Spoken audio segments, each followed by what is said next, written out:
சூரியன் சொந்தங்களுக்கு வணக்கம். மீண்டும் ஒரு முறை நாங்கள் விடுதிகள் நிகழ்ச்சியிலே சந்திக்கிறோம். இன்றைய விடுதிகள் நிகழ்ச்சியிலே தமிழ் தேசிய மக்கள் முன்னணியின் தலைவர் கஜேந்திரகுமார் பொன்னவலம் பங்கேற்கிறார். வணக்கம் நாடாளுமன்ற உறுப்பினர் கஜேந்திரகுமார் பொன்னவலம். வணக்கம். வணக்கம். நான் நினைக்கிறேன் ஒரு 3 மாத இடைவெளிக்கு பின்னர் நாங்கள் திரும்பவும் சந்திக்கிறோம். என்றாலும் கூட இன்று இருக்கின்ற அந்த நிலைமை, அரசியல் நிலைமை சற்று வேறுபட்டதாக இருக்கிறது. ஏற்கனவே நீங்கள் பேசிய விடயங்களுக்கு பார்க்கிற போது எந்தவித முன்னேற்றங்களும் இல்லை. அதாவது அரசாங்க தரப்பில் நீங்கள் முன்வைத்த கோரிக்கைகள், அதே போல ஏனைய கோரிக்கைகள் கூட அதே நிலைமையில் தான் இருக்கிறதே ஒழிய எந்தவித முன்னேற்றங்கள் இல்லை. அந்த வகையில் நினைக்கிறேன் தற்போது நீங்கள் யாழ்ப்பாணத்தில் பல்வேறு மட்ட பேச்சுவார்த்தைகளை நடத்தி கொண்டிருக்கின்றீர்கள் தமிழ் தேசிய பரப்பிலே. இதை பற்றி நாங்கள் பேசிவிட்டு அடுத்த வகை செய்யலாம். இல்லை, இந்த நீங்கள் நினைக்கிறேன் அந்த 15ஆம் தேதி நாங்கள் சேர்ந்து ஒழுங்கு செய்த சிவில் சமூக தரப்புகளுக்கும் செயற்பாட்டாளர்கள் மற்றும் அரசியல் பிரமுகர்கள் ஒருங்கிணைக்கிற ஒரு முயற்சி. ஆனால் உண்மையிலே இந்த முயற்சியை நாங்கள் 2024 பாராளுமன்ற தேர்தல் முடிஞ்ச கையோடையே நாங்கள் ஆரம்பிச்சினாங்க. அப்போ இது நேற்று இன்றைக்கு தொடங்கின ஒரு விஷயம் இல்லை.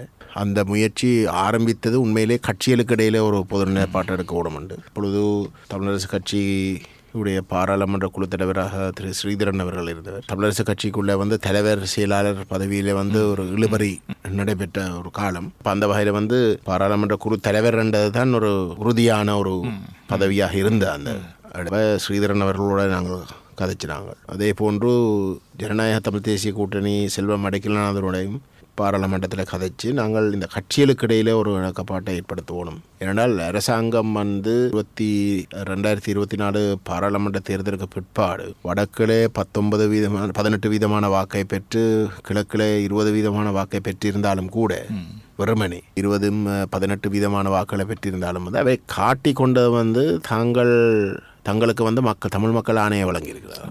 அப்போ அதை நாங்கள் முறியடிக்கணும். பாராளுமன்ற உறுப்பினர்களை எடுத்துக்கொண்டாலே வடகிழக்கு பிரதிநிதித்துவப்படுத்துறதுக்கு 19 தமிழ் பாராளுமன்ற உறுப்பினர்கள் இருக்கிறோம். தேசிய மக்கள் சக்திக்கு 8 தான். ஆனால் அப்படி இருக்க அந்த பொய் பிரச்சாரத்தை அவர்கள் தீவிரமாக செய்து கொண்டு அந்த 3/2 பெரும்பான்மை என்ற பாராளுமன்றத்தில் வச்சுக்கொண்டு அவர்கள் எல்லாத்தையும் அடித்து நொறுக்கி கொண்டு முன்னுக்கு போகலாம் என்ற ஒரு இறமாப்போட செயல்படுறதை அவதானிச்சுத்தான் நாங்கள் வடகிழக்கிலேயாவது அவர்களுக்கு மக்கள் ஆணையை வழங்கவில்லை என்றதை உறுதிப்படுத்த தமிழ் தேசிய தரப்பு ஒன்று சேர்ந்தால் அறுதி பெரும்பான்மை எங்களுடைய பக்கம்தான் இருக்கு. 19 பேரில் தேசிய மக்கள் சக்திக்கு 8, இங்கால தமிழரசு கட்சிக்கு 8, எங்களுக்கு 1, ஜனநாயக தமிழ் தேசிய கூட்டணிக்கு 1, ரெண்டாலே எங்களுக்கு 10 பேர்.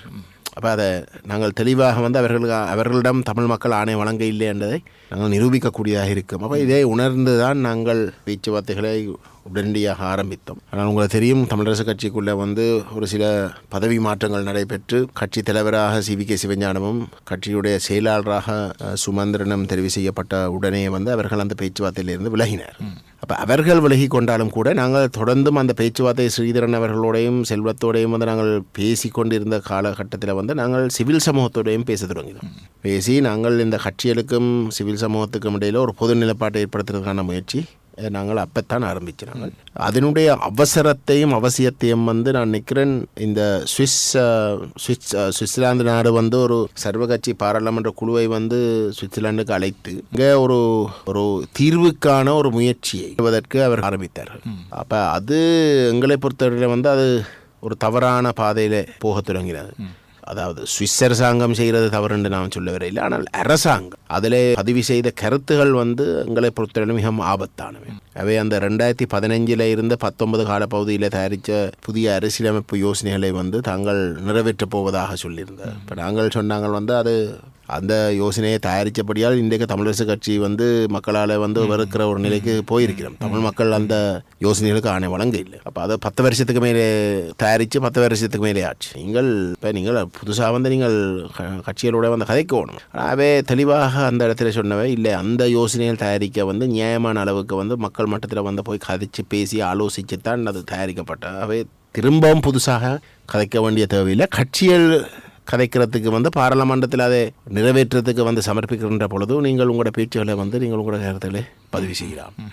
வேண்டாம் என்ன, பாராளுமன்றம் இன்றைக்கு 3/2 பெரும்பான்மை அவர்களிடம் இருக்க அவர்கள் எங்களுடைய கருத்துக்களை கணக்கை எடுக்க போகிறது இல்லை என்றதான் அர்த்தம். இப்போ இந்த முயற்சிக்கு இந்த தேசிய மக்கள் சக்தி இது எல்லாத்தையும் புல்டோஸ் பண்ணி கொண்டு போகிறதுக்கு முயற்சிக்கு தமிழரசு கட்சியினுடைய செயலாளர் விஷயம் எங்களுக்கு தெரிய வந்துட்டது. என்னென்னா அதால தான் அவர்கள் வந்து தமிழ் கட்சிகளுக்கு இடையிலான ஒரு உடன்பாடை வந்து ஏற்படுத்த விரும்பவில்லை. அதனால தான் அந்த எங்களோட ஒரு பொது நிலைப்பாட்டுக்கு எடுக்கிறதுக்கான அந்த முயற்சியிலிருந்து அவர்கள் விலகி கொண்டு அப்போ அவர் தயாரித்த யோசனை தான் இந்த 2015 19 காலப்பகுதி. அப்போ அதை அவர் நிறைவேற்றதை வந்து விரும்புகிற இடத்துல கட்சிக்குள்ளே வந்து அவருக்கு செல்வாக்கள் மட்டத்தில் அவர் நிராகரிக்கப்பட்ட செல்வாக்கு இல்லாவிட்டாலும் கட்சிக்குள்ளே வந்து அவருடைய அந்த மத்திய குழுவிலையும் செயற்குழுகளையும் வந்து அவருக்கு இருக்கக்கூடிய ஆதிக்கத்தை வச்சு கொண்டு வந்து அவர் தன்னுடைய நிகழ்ச்சியில் வந்து திணிக்க வலிக்கிறார். அந்த ஆபத்தை விளங்கி கொண்டு வந்து நாங்கள் சிவில் சமூகத்திலேயாவது ஒருங்கிணைச்சு நாங்கள் தமிழ் மக்களுடைய உண்மையான நிலைப்பாடு என்ன இதுகள் சம்பந்தமாக என்றதை வெளிப்படுத்துறதுக்குரிய ஒரு களம் ஒன்றை நாங்கள் ஏற்படுத்துவோம் என்ற அடிப்படையில் தான் நாங்கள் இந்த முயற்சியில் வந்து மேற்கொண்டோம். இந்த முயற்சியின் திகதிகள் உண்மையிலே வந்து டிசம்பர் மாதமே நாங்கள் உங்களுக்கு தெரியும் நாங்கள் இந்தியாவுக்கு சென்றிருந்தோம் தமிழ்நாட்டுக்கு. அதுக்கு முதலே வந்து நாங்கள் ஒன்றில் ஜனவரி இறுதியில் இல்லாட்டி பிப்ரவரி மாதம் முதல் அரவாசிக்குள்ளே வந்து நாங்கள் கூட்டத்தை வைப்போம் என்று நாங்கள் தீர்மானிச்சிருந்தோம். அதன் வெளிப்பாடாகத்தான் 15ஆம் தேதி அந்த கூட்டம் நடைபெற்றது. இந்த சுவிஸ் ஏற்பாட்டில் நடந்த அந்த யோசனைப்படி அதில் என்ன முக்கியமான விடயங்கள் நீங்கள் சொன்ன? இல்லை, சுவிஸ் அரசாங்கம் வந்து தங்களுடைய 70வது டிப்ளமேட்டிக் ரிலேஷன்ஸை உருவாக்கி 70வது வருஷ நிறைவை அண்டி அவை அந்த நல்லிணக்கத்தை ஏற்படுத்துறதுக்குரிய ஒரு முயற்சியில் வந்து அவர்கள் அக்கறை காட்டுற ஒரு நிலைமை இருக்குது. அது உண்மையிலே சுவிட்சர்லாந்தையும் சவுத் ஆஃப்ரிக்காவையும் ஜப்பானையும் ரணில் விக்ரமசிங்க ஜனாதிபதியாக இருந்த காலத்தில் வந்து அழைத்து இவர்களுக்கு அந்த பொறுப்பை வழங்கியிருந்தார். அப்போ அதனுடைய ஒரு அடுத்த கட்டமாக வந்து அவர்கள் தங்களுடைய நாட்டுக்கு வர சொல்லி தமிழர்கள் வந்து சமஷ்டியை பற்றி கதைக்கிறபடியால் சுவிட்சர்லாந்தினுடைய நாட்டினுடைய அமைப்பு வந்து ஒரு சமஷ்டி ஆட்சி. ஆகவே அதை இலங்கையுடைய பாராளுமன்ற தலைவர்களுக்கு வந்து தெரிவு செய்ய விளங்கப்படுத்துகிற மாதிரி ஒரு சந்தர்ப்பத்தை ஏற்படுத்துறதுக்காக எடுத்த முயற்சி. ஆனால் சுவிட்சர்லாந்து அதை தாண்டியும் வந்து ஒரு நல்லிணக்கத்தை ஏற்படுத்துறதுக்கு வந்து தங்களாலே என்ற உதவிகளை செய்ய தயாரென்று தான் அவர்கள் வழிகட்டவை. ஆபத்து எங்கே வருதுன்றா வந்து தேசிய மக்கள் சக்தியுடைய நிலைப்பாடு, அந்த முயற்சியிலே அவர்கள் எடுத்த நிலைப்பாடு. முதலாவது வந்து 2015 19 காலப்பகுதியில் வந்து தயாரிக்கப்பட்ட ஐக்கிய ராஜ்ய அரசியலமைப்பை தான் தாங்கள் கொண்டு வந்து நிறைவேற்றப் போவதாக வந்து தெளிவாக வந்து அவர்கள் அந்த ட்ரிப்பில் வந்து அவர்கள் விஜயத்தில் வந்து அவர்கள் உறுதிப்படுத்தினார்கள். ரெண்டாவது வந்து அவர்கள் அந்த யோசனைகள் பாராளுமன்றத்தில் கொண்டு வருகின்ற இடத்துல வந்து அவர்கள் எவரோடையும் பேசி ஒரு கலந்தாலோசித்து தமிழ் கட்சிகளோட கதைச்சு அப்படிப்பட்ட ஒரு பெருசாக செய்ய வேண்டிய ஒரு தேவை இல்லை என்றதையும் சொன்னார். பெரும்பான்மை இருக்கிறபடியினாலும் வந்து அவர்கள் கொடுத்த நியாயம் என்னென்றால் வந்து 2016 19 காலப்பகுதிக்குள்ளே வந்து நியாயமான அளவுக்கு அந்த தீர்வு யோசனைகள் தொடர்பாக வந்து பேசப்பட்டது மக்கள் மட்டத்தில். டிவிஷனல் செக்ரட்டேரியட் மட்டத்தில் வந்து கூட்டங்கள் நடைபெற்றன நாடு பூராவும். ஆகவே அந்த கன்சல்டேஷன் ப்ரோசஸ் முடிஞ்சு விட்டு தாங்கள் திரும்பவும் வந்து அதை செய்ய தேவையில்லை என்று சொல்லித்தான் அவர்களுடைய ஆணித்தரமான கருத்தாக இருந்த கருத்துக்களை வந்து பதிவு செய்த வந்து சாதாரண ஆக்கள் இல்லை. தேசிய மக்கள் சக்தியுடைய செயலாளர் டில்வின் சில்வா இல்லை, அவர் அது ஜேவிபி இல்லை. இது வந்து நிஹால் அபேசிங்க வந்து அந்த ட்ரிப்பில் வந்தவர் ஆணித்தரமாக வந்து சொல்கிறவர். அப்போ நீங்கள் நிஹால் அபேசிங்க உங்களுக்கு தெரியுமெண்டா மிகவும் பக்குவமான ஒருவர். அவர் உறுதியாக சொல்ல முடியாத ஒரு காரியத்தை வந்து அவர் சொல்ல மாட்டார். இப்போ அவர் அந்த நிலப்பாட்டை மிக இறுக்கமாக பதிவு செய்கிறார் என்றால் எந்தளவு தூரத்துக்கு அரசாங்கம் அதில் உறுதியாக இருக்கின்றது தான் அர்த்தம். அப்போ இது எல்லாத்தையும் தாண்டியும் வந்து தமிழ் மக்களுக்கு தான் தீர்வு தேவை. அப்போ தமிழ் மக்களுக்கு தீர்வு தேவைப்படுற இடத்துல வந்து தமிழ் மக்கள் தங்களுக்கு உண்மையிலே என்ன வேணுமென்றதை அது ஆணித்தரமாக முன்வை அவை கொண்டு வரதுக்கு வந்து நாங்கள் ரியாக்ட் பண்ணி கொண்டு இருக்கிறதுல வந்து அர்த்தம் எங்களுக்கும் ஒன்று தேவை, எங்களுக்கும் என்ன வேணுமென்றதை நாங்கள் தெளிவாக சொல்லுவோம். அப்போ அந்த தேவையை வந்து பூர்த்தி செய்கிற வகையில் தான் இந்த முயற்சி நாங்கள் முன்னெடுத்தினாங்க. அதற்கு அப்பால் சுவிஸ் நாட்டின் ஏற்பாடுகளுக்கு அப்பால் சுவிஸ் நாடு இதை ஏற்றுக்கொண்டதாக நீங்கள் கொடுத்த உங்களுடைய நிலைப்பாடும் அதே போல அரசாங்கத்தின் நிலைப்பாடும் மாறுபட்டிருக்கிறது என்ற வகையில் மீண்டும் அந்த பேச்சுவார்த்தையை அவர்கள் தொடர்வதற்கான ஒரு நிலைமை இருக்கிறதா அல்லது அது அப்படியே கைவிடப்பட்டதா? சுவிஸ் அரசாங்கம் இல்லை, சுவிஸ் அரசாங்கத்துடைய முயற்சி வந்து தொடருது.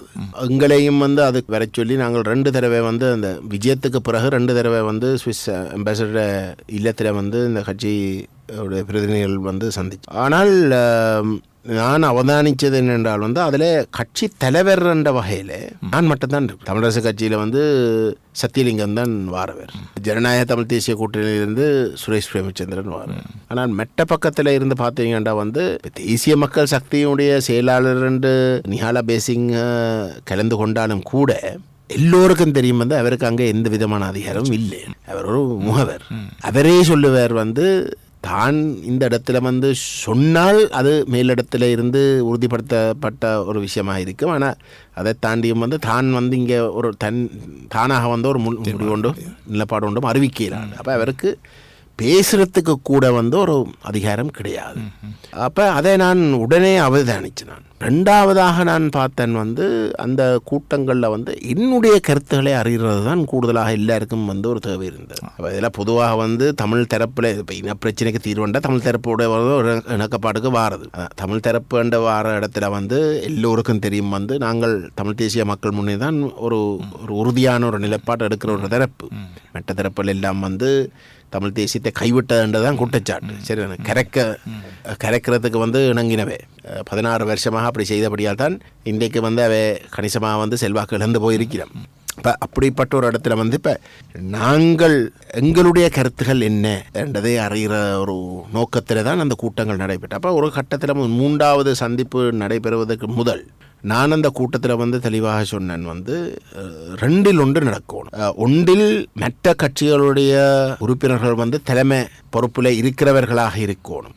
நான் தொடர்ந்து இதில் இருக்கிறதா இருந்தால், அல்லது எங்களுடைய அமைப்பு தொடர்ந்து இதில் கலந்து கொள்ளும். ஆனால் நான் வர மாட்டேன்.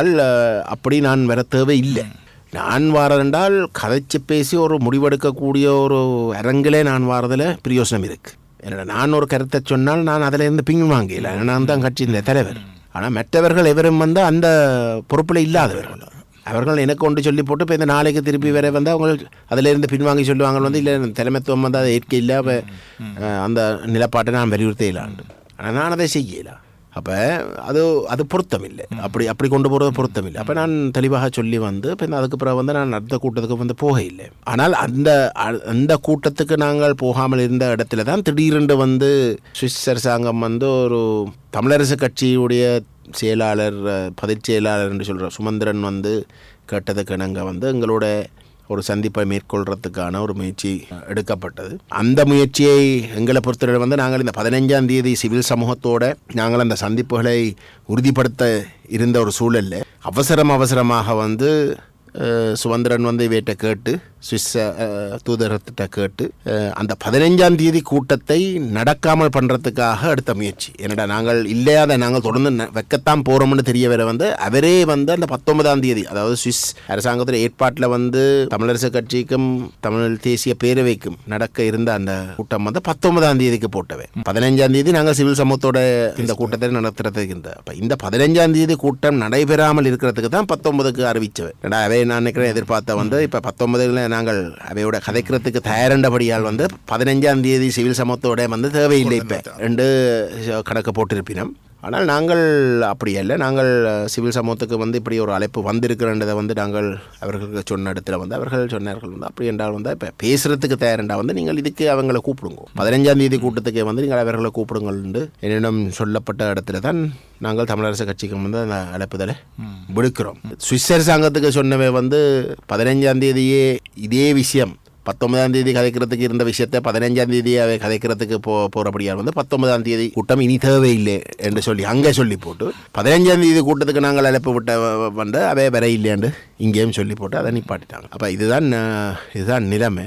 அது எப்படி முன்னுக்கு போகிறத பற்றி எனக்கு தெரியாது. எங்களை பொறுத்தவரை நாங்கள் பேசுகிறதுக்கு தயார். நாங்கள் தான் பேசணும்னு சொல்லி கொண்டு வரோம். ஏனவே எங்களோட பேசுகிற அவை தான் பேச்சுவார்த்தையிலேருந்து விலகினவே. ஏனவே சுவிட்சர்லாந்து அரசாங்கத்துக்கு போய் பேச்சுவார்த்தை ஏற்படுத்துங்கள்னு கேட்கணும்னு எங்களுக்கு நான் விளங்க இல்லை. அவை நேரடி எங்கள்கிட்ட கேட்டாலே நாங்கள் பேசியிருப்போம். அப்போ இதில் என்ன நோக்கங்கள் எங்களுக்கு சரியா துடியில் இருந்து பார்ப்போம். ஆனால் ஒன்று தெளிவு, தமிழரசு கட்சியும் ஜனநாயக தமிழ் தேசிய கூட்டணியும் தமிழ் தேசிய பேரவையும் ஒரு பொது நிலைப்பாட்டுக்கு வரணும்ன்றதுல மாற்று கருத்து இல்லை. அதை நேர்மையாக இன்றைக்கு சுமந்திரன் அவருடைய இப்போதைய போக்கை கைவிட்டு போட்டு ஒரு நேர்மையாக இந்த விஷயங்களை அணுகிறாரோ, அதே போன்று எப்போ ஜனநாயக தமிழ் தேசிய கூட்டணி தங்களுடைய இந்த சுமந்திரனுக்கு முண்டு கொடுக்குற நிகழ்ச்சியை விட்டு அவர்களும் ஒரு நேர்மையாக நடந்து கொள்கிறாரோ ஒரு இணக்கப்பாடு வரதுக்கான வாய்ப்புகள் இருக்குது. ஆனால் எங்களை பொறுத்தவரை நாங்கள் அதுக்கு காத்து கொண்டு இருக்கலாம். நாங்கள் வார நேரம் நாங்கள் ஒன்றா சேர்ந்து பயணிப்போம். அதுக்கிடையில் நாங்கள் இனத்தை தெளிவுபடுத்தி ஒரு விழிப்புணர்வை ஏற்படுத்தி ஒரு பொது வேலை திட்டத்துக்குள்ளே ஒற்றையாட்சி இந்த ஐக்கிய ராஜ்ய அரசியலமைப்பை அனுரகுமார திசாநாயக்க கொண்டு வந்து நிறைவேற்ற விரும்புகின்ற அந்த ஐக்கிய ராஜ்ய ஒற்றையாட்சி அரசியலமைப்பை நிராகரிக்கிறதுக்கும் அதே நேரம் அதை நிராகரிக்கிற அதே சமயம் எங்களுடைய அரசியல் அபிலாஷைகளை முழுமையாக பூர்த்தி செய்யக்கூடிய தீர்வொன்றை தயாரித்து முன்வைக்கிறதுக்கும் நாங்கள் அந்த முயற்சிகளை தீவிரமாக முன்னுக்கு எடுத்து செல்லுவோம்.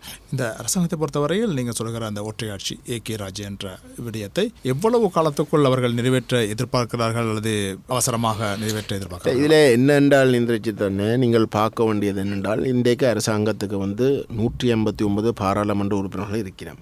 3/2 பெரும்பான்மைக்கு விட 9 உறுப்பினர்கள் மேலதிகமாக வச்சிருக்கிறோம். இப்படிப்பட்ட ஒரு மகத்தான ஆணை வேறு எந்த ஒரு அரசாங்கத்துக்கும் கிடைக்கல. இப்போ அந்தளவுக்கு ஒரு பெரிய ஆணை ஒன்று வச்சுக்கொண்டு அவர்கள் அடுத்த பாராளுமன்ற தேர்தல் வருகின்ற பொழுது ஜனாதிபதி முறைமையை நீக்காமல் அவர்கள் அந்த பாராளுமன்றத்தை முகம் கொடுத்தார். அந்த தேர்தலுக்கு முகம் கொடுக்க வேண்டி வந்தால் பட்டு தோல்வி அடைவார். பொருளாதார ரீதியாக அவர்கள் பெரிய முன்னேற்றத்தை காட்ட முடியாது. என்றால் அவர்களுடைய பொருளாதார சித்தாந்தத்துக்கும் இப்போதைக்கு இந்த பொருளாதாரத்தை மாற்றி அமைக்கிறதுக்கு IMF ஊடாக செய்யப்பட்ட ஒப்பந்தங்கள் அந்த புரிந்துணர்வுக்கும் பாரிய இடைவெளி இருக்கு. அப்போ மேக்சிமம் ஏதோ ஒரு சமாளித்து கொண்டு போகிறதுக்கு தான் பொருளாதார ரீதியாக சமாளித்து கொண்டு போகிறதுக்கு தான் பார்க்கலாமே தவிர IMF உடைய முழுமையான வேலை திட்டத்தை ஏற்று அதையும்படி முழுமையாக முழு மூச்சாக அதை நடைமுறைப்படுத்துறதுக்கு இறங்க முடியாது. அப்படி இறங்கினால் அவையுடைய வாக்கு வங்கியில் கணிசமானதை அவை இழக்க வேண்டி வரும். ஏன்னா அவங்கள வாக்கு வங்கியில் கணிசமானது ஒரு கேபிட்டலிசத்துக்கு எதிரானது, சோசியலிசம் மார்க்சிசம் நோக்கினது. அப்போ பொருளாதாரத்தில் பெரிய மாற்றம் பெறப்போகிறது, சாதகமான மாற்றத்தை ஏற்படுத்த முடியாது. ஆக குறைஞ்சது பாராளுமன்றத்திலேயாவது இந்த பெரும்பான்மையை வச்சுக்கொண்டு அவை இந்த நிறைவேற்று ஜனாதிபதி முறையை நீக்கிறதாவது செய்தே ஆகும். அதை அவர்கள் செய்யத்தான் வேணும். அதை செய்கிற அதே நேரம் அவை தமிழ் மக்களை கொண்டு ஒரு ஒற்றையாட்சி அரசியலமைப்பை சரித்திரத்தில் முதல் தடவையாக ஏற்றுக்கொள்ள வச்சதாக காட்டுறதும் அவையுடைய ஒரு மிக முக்கியமான ஒரு குறிக்கோள். இது ரெண்டும் ஒரே நிகழ்ச்சி. அதை நாங்கள் விளங்கிக் கொள்கிறோம். எங்களை பொறுத்தவரை அவை கட்டாயம் அதை செய்தே ஆகணும். அடுத்த 2029 ஆண்டு பாராளுமன்ற தேர்தல் நடக்கிறதுக்கு முதல் தேசிய மக்கள் சக்தியும் JVPயும் அதை சாதிக்காவிட்டால் புதிய ஒரு அரசியலமைப்பை கொண்டு நிறைவேற்ற அதிகார ஜனாதிபதி முறையை நீக்கி தமிழ் மக்களை ஒற்றையாட்சியை அங்கீகரிக்கிற ஒரு நிலைமையை ஏற்படுத்தாமல் அவே அரசியல் செல்வாக்கை செலுத்தக்கூடிய ஒரு இடத்துக்கு தொடர்ந்து வர முடியாது. அப்போ இதே உணர்ந்து தான் நாங்களும் கவனமாக இருக்கணும். நாங்களாவே கொண்டு வர மாட்டோம் சொல்லிக்கொண்டு நாங்கள் அவதானமாக இருக்காமல் சும்மா பொழுதுபோக்காக நாங்கள் செயல்பட முடியாது. ஏனென்றால் அவர்களுக்கு 159 பாராளுமன்ற உறுப்பினர் இருக்கிறோம். நாளைக்கு கொண்டு வந்தால் அவை எவரோடையும் பேசாமலே அந்த அரசியலமைப்பை பாராளுமன்றத்தில் நிறைவேற்றலாம். நாங்கள் எங்களை மக்களை தயார்படுத்தாட்டி மக்கள் குழப்பத்தில் ஒரு சர்வஜன வாக்கெடுப்புக்கு விடுகின்ற பொழுது அவர்கள் குழப்பத்தில் சில ஒரு மிக தவறான எங்களுடைய அரசியல் உரிமைகளுக்கு முற்றுப்புள்ளி வைக்கிற ஒரு ஐக்கிய ராஜ்ய அரசியலமைப்புக்கு ஆதரவு தரக்கூடும். என்ன சொன்னாலும் தமிழ் கட்சியிலும் இந்த தமிழரசு கட்சி சேர்ந்து அந்த ஐக்கிய ராஜ்ய அரசியலமைப்பை தயாரிக்கிறத பெரிய பங்கு ஆற்றினவர். அப்போ அப்படிப்பட்ட ஒரு குழப்பமான நிலைமையில் நாங்கள் எங்களோட மக்களை தயார்படுத்தாமல் நாங்கள் இருக்கிறோம். அவை கொண்டு வருவினோ இல்லையோன்றது ரெண்டாம் காட் கொண்டு வருவினம் என்ற அடிப்படையில் நாங்கள் எங்களோட மக்களை அதுக்கு தயார்படுத்தி இருக்கணும். மற்றதாவே தங்களோட தேர்தல் பிஞ்சாமல் சொல்லி இருக்கிறோம், இதை கொண்டு வரப்போய் இதுக்கு தான் தங்கள் ஆணையை கேட்டு தங்களுக்கு ஆணையம் கிடைச்சிருக்குன்றதுன்னு சொல்லி நம்ம இப்போ நாங்கள் இதில் ரிலாக்ஸ்டாக இருக்கிறான்னு தான் நாங்கள் வைக்கிறோம். உண்மையாக நீங்கள் இது சொல்கிற போது இதுவரை நான் கூட இந்த அளவுக்கு ஆழமாக சிந்திக்கவில்லை. ஆனால் நீங்கள் சொல்கிற போது உண்மையாக இவர்கள் எந்த நேரத்திலும் இந்த ஒரு அதாவது ஏக்கிய ராஜ்ய ஒற்றை ஆட்சி முறையை கொண்டு வருவார்கள் என்ற ஒரு ஏற்பாடு இருக்கிறது என்றதை சொல்ல வேண்டும். அதற்கான ஏற்பாடுகள் தான் நடந்து கொண்டிருக்கிறது. தமிழ் மக்களை கவர வேண்டும், எப்பொழுதும் சொல்வார்கள் தமிழ் மக்களின் மனங்களை வெல்ல வேண்டும் என்று. அதற்கான ஏற்பாடுகள் இருக்கவே உங்களுக்கு தெரியும். ஜனாதிபதி யாழ்ப்பாணத்துக்கு செல்கின்ற போது, வடகிழக்கு செல்கின்ற போது இன்னமும் தமிழ் மக்கள் மத்தியில் அந்த ஆதரவை பெருக்கி கொண்டு வருகிறார் என்ற ஒரு தோற்றம் காட்டப்பட்டு கொண்டிருக்கிறது பெரும்பாலும். அதே போல் மலையத்துக்கு போனாலும் அந்த தோற்றம் காட்டப்படுகிறது. இது தமிழ் மக்கள் மத்தியில் உங்களுக்கு தெரியும், நீங்கள் சொல்கிறபடி தமிழ் கட்சிகள் ஒற்றுமைப்படாத போது தமிழ் கட்சிகளிடம் பிரிவுகள் இருக்கின்ற போது நிச்சயமாக இவர்கள் அதை நிறைவேற்றுவார்கள் என்ற ஒரு நிலைமை இருக்கிறது. ஆனால் இந்த ஒற்றையாட்சிக்கும் சமஷ்டிக்கும் இருக்கிற அந்த வித்தியாசம் தமிழ் மக்கள் மத்தியில் இன்னும் சரியாக போய் சேர்ந்ததா என்கிற ஒரு விடயம் இன்னும் இருக்கிறது. அது நான் நினைக்கிறேன் யுத்த காலத்திலே, யுத்தத்துக்கு முன்னர் இருந்த காலத்திலே அது வலுவாக இருந்த போதும், யுத்தத்துக்கு பின்னரான காலத்திலே தமிழ் மக்கள் அன்றாட வாழ்க்கையிலே பல இன்னல்களை சந்திக்கிற போது இந்த விடயங்கள் அடிபட்டு போனதாக கூட எடுத்துக்கொள்ளலாம். அந்த நிலைமையிலே இந்த சந்தர்ப்பத்தை பயன்படுத்தி இவர்கள் வேறு வேறு திட்டங்களை கொண்டு வர முயற்சிப்பார்கள். தமிழ் மக்களை கவரக்கூடிய திட்டங்கள், அந்த திட்டங்களை இந்த அபிவிருத்தி திட்டங்கள் தமிழ் மக்களிடம் சென்று சேர்கிற போது நிச்சயமாக அதற்கு அரசாங்கத்துக்கு அவர்கள் ஆதரவு தருகின்ற நிலைப்பாடு தான் இருக்க போகிறது. அவ்வாறெனில் இந்த அபிவிருத்தி திட்டங்களை கொண்டு செல்கிற போது அதற்கு ஈடாக தமிழ் மக்களுக்கு நீங்கள் செய்யக்கூடிய, எதிர்க்கட்சியாக இருந்து நீங்கள் செய்யக்கூடிய ஒரு செயற்பாடு என்னவாக இருக்க போகுது? என்ன அபிவிருத்தி திட்டங்களை செய்கிறாங்க? நிச்சயமாக நினைக்கிறேன் நீங்கள் சொல்கிறபடி பலாலி வானொலி நிலையம் செய்யப்படுகிறது. பலாலியை இந்திய அரசு கேட்டு இப்ப கலைச்சு போயிட்டு நினைக்கிறேன் தற்போது அவர்கள் அது உடன்பட இல்லை. அதில் அவங்க கடமைக்கு ஓமன்னு சொல்கிறாங்க. ஆனால் அதை நடைமுறைப்படுத்துறதுக்கு அவை செய்ய வேண்டிய வேலையில் செய்யலை. இந்திய அரசாங்கத்தை அவை உரம் கட்டுறதுக்கு தான் வேலை செய்கிறாங்க. எங்களுக்கு கிடைச்ச தகவலின்படி கே சாபரம் பெரிய அளவில் இதுவரைக்கும் அவை உறுதிப்படுத்த இல்லை. பிரதமர் மோடி இந்த ராமர் பாலம் என்று சொல்லி அந்த கடலில் மன்னருக்கும் ராமேஸ்வரத்துக்கும் இடையில் ஒரு பாலம் ஒன்று கட்டணும் என்று விரும்பினதை அவை அக்கறை காட்டாமல் இருக்கிறோம். அது எல்லாமே இது எல்லாம், அதாவது முக்கியமாக பலாலி, காங்கேசந்துறை துறைமுகம், மற்றது மன்னர் ராமேஸ்வரம் பாலம் என்றது இந்தியாவுக்கு கேந்திர முக்கியத்துவம் வாய்ந்த விடயங்களாக இருக்குது. இது ஒன்றிலையும் அரசாங்கம் பெரிய அளவில் அக்கறை செலுத்துகிற மாதிரி இல்லை. திருகோணமலையில் மெகா சிட்டி ப்ரொஜெக்ட் என்ற விஷயத்தையும் விரும்பின இடத்துலையும் கூட அதில் எங்களுக்கும் அந்த ப்ரொஜெக்டை நடைமுறைப்படுத்துறதால சில சிங்கள குடியேற்றங்கள் ட்ரிங்கோவில் பெரிய அளவில் நடக்கிறதுக்கான வாய்ப்புகள் இருக்கின்ற விஷயங்களை நான் இந்தியாவோட கதைச்சாலும் கூட அரசாங்கம் அதை பெருசாக அக்கறை காட்டுற மாதிரி இல்லை. ஆகவே அபிவிருத்தி என்றது ஒரு மாய் இருந்து பெரிய விஷயங்களை சும்மா கதைக்கிறதுக்காக சிரிக்கிறமே தவிர அவை அது செய்கிற மாதிரியான ஒரு நிலைமையில இல்லை. இரண்டால் அவர்களுக்கு ஒரு இந்திய அடிப்படையில் இந்திய எதிர்ப்பு ஒரு பார்வை ஒன்று இருக்கு. 80களிலேயே அவை இந்தியாவை எதிர்த்தது இந்தியாவுடைய மேலாதிக்கம் இலங்கைக்குள்ளே வரக்கூடாது. இந்த ப்ரொஜெக்டுகளை எடுத்துக்கொண்டால் இந்தியாவுடைய கேந்திர முக்கியத்துவம் வாய்ந்த ப்ரொஜெக்டாக இந்தியா பார்க்குறதே தங்களுடைய அந்த ஆதிக்கத்தை ஏதோ ஒரு வகையில் உறுதிப்படுத்துறது. அப்போ இதுக்கு எதிராகத்தான் ஜேவிபி அவங்களோட சித்தாந்தமே இதுக்கு எதிராக. ஆகவே அபிவிருத்தியும் பெரிய அளவில் நடக்க போகிறது இல்லை. அரசாங்கம் எப்படி தங்களுடைய அபிவிருத்தியும் செய்யாமல், தீர்வையும் கொடுக்காமல், தமிழ் மக்களுக்கு தேவைப்படுகின்ற அடிப்படை விஷயங்கள் எதிலேயும் முன்னேற்றத்தை ஏற்படுத்தாமல் எப்படி தொடர்ந்தும் ஏதோ ஒரு வகையில் தமிழ் மக்கள் மட்டத்தில் இருக்கிறது என்றால் இந்த ஸ்டன்ட்ஸ் அனுரகுமார வருவார், யாழ்ப்பாணத்துக்கு நடந்து கொண்டு போவார், கை காட்டுவார், பிள்ளையில கட்டிப்பிடிப்பார், அம்மா மேலே தூக்குவார். உதாரணம் நம்மளுக்கு சொல்கிறேன், ஆக்கப்பூர்வமாக எதுவுமே கிடையாது. இதுதான் உண்மை. அப்போ இது கனகாலத்துக்கு இப்படி போகிறா. இப்போ தமிழ் மக்களை ஏதோ ஒரு வகையில் ஏமாற்றி செய்கிறண்டா அதை இழுபட்டு கொண்டு போக வலிக்கிட்டா தமிழ் மக்கள் கண்ணை துறப்பினோம். அதனால தான் இந்த அரசியலமைப்பை அவசரமாக கொண்டு வரணும்னு அவை பார்க்கிறோம். இதுக்குத்தான் நாங்கள் எங்கள மக்களை அவசரமாக தயார்படுத்த வேணும்னு நாங்கள் பார்க்குறோம். அப்போ இந்த ஒரு ஒற்றையாட்சி ஐக்கிய ராஜ்யக்குள்ளே தமிழ் மக்களை விரும்பி தமிழ் மக்கள் ஏற்றுக்கொண்டதாக நிரூபிக்கிறதுக்குரிய அந்த சதியை முறியடிக்கிறதுக்கு தமிழ் தேசியத்தோட உறுதியாக இருக்கக்கூடிய தரப்புகளுக்கு ஒரு பெரிய கடமை இருக்குது. நாங்கள் எங்களோட மக்களை தயார்படுத்தணும். தமிழ் தேசத்தை விரும்பாத, ஒற்றையாட்சியை ஏற்றுக்கொள்ளுகின்ற, தமிழ் தேச விரோத, தமிழ் தேசியவாதத்துக்கு எதிரான தரப்புகள் அனைத்தும் அரசாங்கத்துக்கு ஏதோ ஒரு வகையில் உதவுறதுக்கு இருக்கு. இதுதான் அந்த கோடு. அதை விளங்கி கொண்டு நாங்கள் செயல்படுவோம். என்னை பொறுத்தவரையில் அரசாங்கத்துக்கு வடகிழக்கில் செல்வாக்கு போன உள்ளூராட்சி தேர்தலில் பாராளுமன்ற தேர்தலோட ஒப்பிட்டு பார்க்க 35% அவர்களுக்கு ஒரு சரிவு ஏற்பட்டது. பாராளுமன்ற தேர்தலில் கிடைச்ச வாக்கு வங்கியில இருந்து 35% சரிவு உள்ளூராட்சி தேர்தலில் ஏற்பட்டது. யாழ்ப்பாணத்தில் எடுத்துக்கொண்டால் அதுக்கும் கூட பல மடங்கு கால அவங்களுக்கு சரிவு ஏற்பட்டிருக்கு.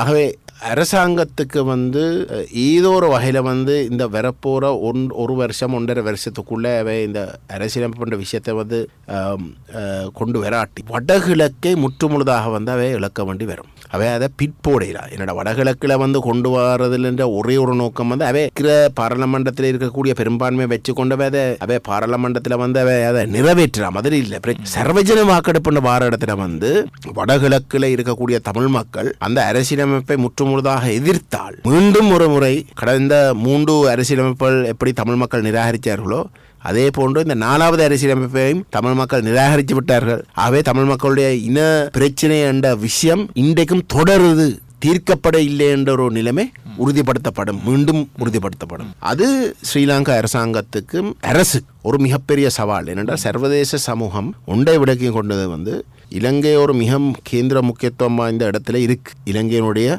அமைவிடம் ஒரு மிக பெருமதியான ஒரு இடம். ஆகவே இந்த இடத்தை பிடிக்கிறதுக்கு பெரிய பெரிய அளவில் வல்லரசுகள் போட்டி போடுவினும். ஆகவே அவ்வகையான ஒரு இடத்துல ஸ்திரத்தன்மை என்றது மிகவும் அவசியம். ஸ்திரத்தன்மை நாட்டுக்குள்ளே இல்லாத இடத்துல தான் வெளிநாடுகள் வெளிசக்திகள் தலையிடுறதுக்கான வாய்ப்புகள் ஏற்படும். அந்த ஸ்திரத்தன்மை ஏற்படுத்துறதென்றால் உறுதிப்படுத்துறதென்றால் தமிழ் மக்களுடைய அரசியல் பிரச்சனை தீர்க்கப்பட்டே ஆகணும். தங்களுடைய அபிலாஷைகளை அங்கீகரிக்கின்ற ஒரு தீர்வை கொடுப்பதின் ஊடாக தமிழ் மக்கள் குழம்புறதை கைவிடணும், அல்லது தமிழ் மக்கள் தங்களுடைய அபிலாஷையில கைவிட்டு இது சிங்கள பௌத்த நாடு ஏற்றுக்கொள்ள வேண்டும் ரெண்டு ஒரு பாதைக்கு வரணும். ரெண்டில் ஒன்று நடக்கும். இப்போதைக்கு 2வது செய்கிறதுக்கு தான் பார்க்கிறோம். அது சரிபாட்டா 1வது கட்டாயம் செய்தி ஆகணும் தான் எங்களுடைய கணக்கு. ஆகவே தான் இதுக்கு முதல் ராஜபக்ச தரப்பு போரை வந்ததுக்கு பிறகும் இல்லை இங்கே ஒரு பயங்கரவாத பிரச்சனை மட்டும்தான் இருந்த எல்லாம் தீர்க்கப்பட்டது என்று சொன்னாலும் கூட சர்வதேசம் அதை ஏற்க இல்லை. விசேஷமாக மேற்கு நாடுகளும் இந்தியாவும் அதை ஏற்க. ஏன்னால் தமிழ் மக்கள் குழம்புறதால கூடுதலாக பாதிக்கப்படுற இல்லாட்டி கடும் அழுத்தத்துக்கு உள்ளாங்கப்படுற நாடுகள் மேற்கும் இந்தியா தமிழ்நாடு இருக்கிறபடியால் மேற்கு தமிழ் புலம்பெயர்ந்த தமிழ் மக்கள் இருக்கிறபடியால் ஆகவே அவை கடும் அழுத்தங்களை போட்டவர்கள். இன்றைக்கும் அதே நிலைமை தான். ஆகவே எங்களை பொறுத்தவரை அந்த பிடி எங்களுக்கு ஒன்று இருக்கு. அதை நாங்கள் எங்களுடைய இனத்துக்காகவும் இது நாங்கள் சிங்கள மக்களுக்கு எதிரான ஒரு விஷயம் இல்லை. நாங்கள் சிங்கள மக்களுக்கு தங்களோட உரிமைகளை கைவிடுறதுக்கு இல்லாட்டி அவைக்கு ஏதோ ஒரு பாதிப்பு ஏற்படுத்துகிற வகையில் நாங்கள் செயல்பட போறது இல்லை. எங்களுடைய உரிமைகளை நாங்கள் பெற்று நாங்கள் அதை முழுமையாக அனுபவிக்கக்கூடிய ஒரு நிலையிலே இருந்தே ஆகணும். எங்களுடைய இடங்களில் நாங்கள் பாதுகாப்பாக இருக்கணும். எங்களுடைய அடையாளத்தை நாங்கள் பேணக்கூடியதாக இருக்கும். அதுகளுக்கு சவால் உட்படுத்துகிற வகையில் சிங்கள மக்கள் நடந்து கொள்ளக்கூடாது. ஆனால் துரதிர்ஷ்டவசமாக 76 வருஷமாக அப்படித்தான் நடந்து கொண்டிருக்கிறோம். அதில் இருந்து நாங்கள் பாதுகாக்கப்படணும் என்றதான் எங்களுடைய நோக்கமே தவிர சிங்கள மக்கள் தங்களுடைய நிலப்பரப்பில்